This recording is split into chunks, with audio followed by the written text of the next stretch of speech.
ai tìm ra đây ơi chui khu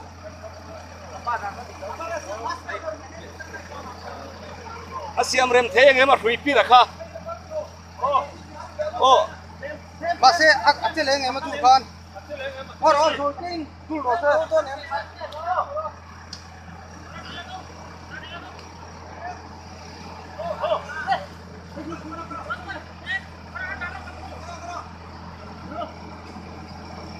le la karo le la choro le si si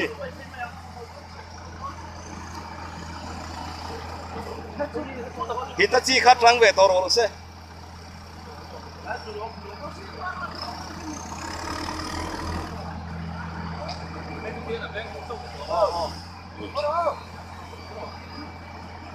hello rồi